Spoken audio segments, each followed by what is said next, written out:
ഇനി ഏഷ്യാനെറ്റ് ന്യൂസ് സ്പെഷ്യലിലേക്ക്. രാഷ്ട്രീയക്കാരും സ്ഥാനാർത്ഥികളും ജനങ്ങളോട് സ്നേഹം അഭിനയിക്കുന്ന കാലമാണ് ഇത്. എന്നാൽ ഒട്ടും അഭിനയമില്ലാത്ത ഒരു അപൂർവ സ്നേഹബന്ധത്തെക്കുറിച്ചാണ് ഈ റിപ്പോർട്ട്. ഒരു പെൺകുരങ്ങും പിടക്കോഴിയുമാണ് നമ്മുടെ കഥയിലെ താരങ്ങൾ. പേപ്പാറ വന്യജീവി സംഘത്തിൽ ഉൾപ്പെട്ട ചാത്തൻകോട് മല്ലൻകാണിയുടെ വീട്ടിലാണ് രംഗങ്ങൾ നടക്കുന്നത്. വനപാലകർ എവിടെ നിന്നോ പിടിച്ചുകൊണ്ടുവന്ന് കാട്ടിലാക്കിയ ഈ കുരങ്ങ് അതിരാവിലെ മല്ലൻകാണിയുടെ വീട്ടിലെത്തും. ചിന്നുവെന്ന് പേരുള്ള ഈ പിടക്കോഴിയുമാണ് ഇവളുടെ ചങ്ങാത്തം. ഇവരുടെ സ്നേഹപ്രകടനത്തിന്റെ ദൃശ്യങ്ങൾ ഇങ്ങനെ.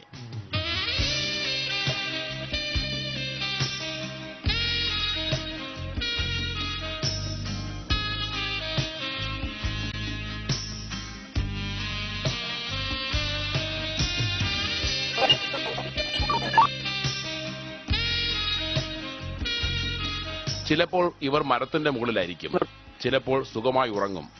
ചില ദിവസങ്ങളിൽ വൈകിട്ട് ഇരുവരും ഒരുമിച്ച് കാട്ടിലേക്ക് പോകും. പിറ്റേന്ന് പുലർച്ചെ തന്നെ തിരിച്ചെത്തുകയും ചെയ്യും. കാണിക്കുടിയിലുള്ളവർക്ക് ഈ അപൂർവ സൗഹൃദം എന്നും അത്ഭുതമാണ്. ഏഷ്യാനെറ്റ് ന്യൂസ്, തിരുവനന്തപുരം.